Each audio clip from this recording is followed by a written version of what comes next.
আসসালামু আলাইকুম। আজকের রেসিপি আলু পুরি।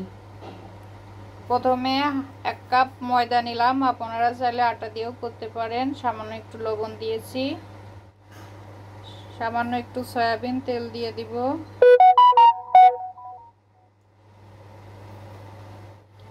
ভালোভাবে আটা ময়দা তেলটা ভালোভাবে মাখিয়ে নিলাম।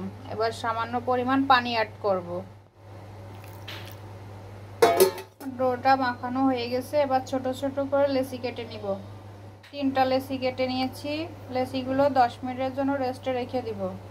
সিদ্ধ আলু নিয়েছি, পেঁয়াজ নিয়েছি, শুকনো মরিচ নিয়েছি, সামান্য লবণ দিয়েছি। এবার পরিমাণ মতো সরিষার তেল দিয়ে এটা ভালোভাবে মেখে নিব।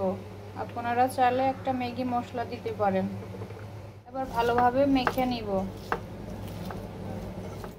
আলুর সঙ্গে মিশিয়ে দিব। আলুটা মাখানো হয়ে গেছে। এবার একটা সিদ্ধ ডিম নিয়েছি, ডিমটা পিস পিস করে কেটে নিব। রুটি বলা হয়ে গেছে। এবার আলুর পুরিটা দিয়ে দিব। আলুর পুরটা দেওয়া হয়ে গেছে। এবার এর উপরে আর একটা রুটি দিয়ে দিব। কাঁচের গ্লাস দিয়ে কেটে নিচ্ছি, আপনারা স্টিলের গ্লাস দিয়ে কেটে নিতে পারেন।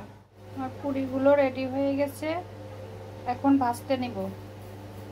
পরিমাণ মতো সয়াবিন তেল দিয়ে দিয়েছি। এবার পুরিগুলো ছেড়ে দিব। আমার আলু পুরিটা ভাজি করা হয়ে গেছে। এবার উঠিয়ে নিব। রেডি হয়ে গেল আলু পুরি।